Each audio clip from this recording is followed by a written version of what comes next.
guess. So now your men's group said you had to tell your life story in 5 minutes, so I want to know what you told them. Well, I never got very far. What? Because I can't talk that fast.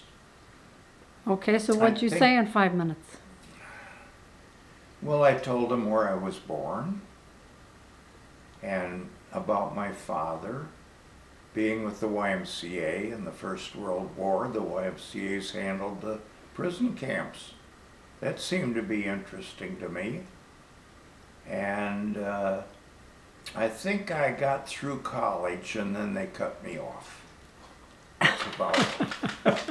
Well, then they said we were going to come back and talk about special things that you enjoyed doing or that you're proud you did and so on.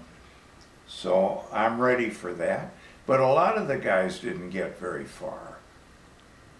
How can you get very far about your life history when you're 88 years old and tell it in 5 minutes?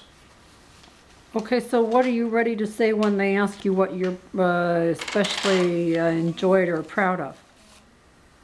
When they want me to, I think what I'm perhaps the most proud of is saving the Noyes Cultural Arts Center.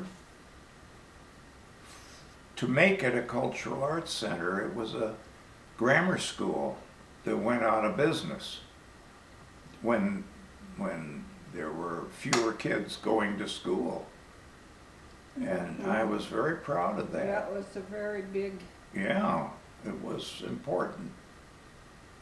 So I got with staff and prepared an ordinance that would save that school.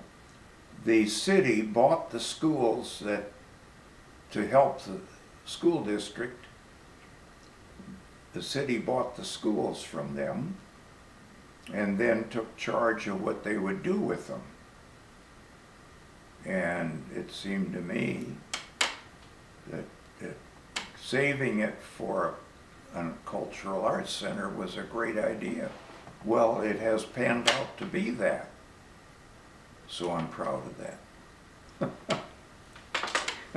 So this was your idea to do that, or you made it happen?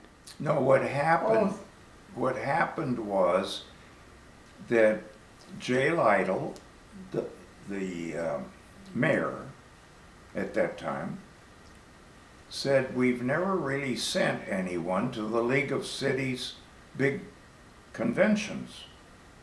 Ned, would you go and report back to us whether it's worth going or not? So I went to Seattle. And I went a day early because they were going to have an extra day at the beginning on arts and the livable city. Well, it was a wonderful experience. Seattle spent, if a company puts up a building in Seattle, they're required that 3 to 4%, I don't remember which, goes into art. They're required to do that. And I came back and I looked up, oh my gosh, the guy's name. And he was chairman of the Arts Council. His wife is still around. Yeah, well, and I got together with him. Cusack. Okay, if that's not, yeah, okay, that's not and I got together with him, and I said, I want to talk to the Arts Council, and I talked to them about it. And they got very excited and said, that's a wonderful idea, because they were talking about just tearing the school down and selling the land to a developer. Well, I'm not into tearing stuff down. We did that during the urban renewal time when you tore everything that's beautiful down like Lincoln School and then put up some crummy looking building. And So I was responsible for presenting this to the council. And Don Bora got up and said, would I accept a change which would say that the city would give the amount of money to equal whatever we were able to raise privately, that the city would match in order to make it an arts council. Because at that point, the school was not in conformity to code in terms of fire and so on. So I accepted that amendment, and we went with it, and then I was very active in the raising of money. And with Rich Lassar and Tasha Deutsch. So I was very proud of that.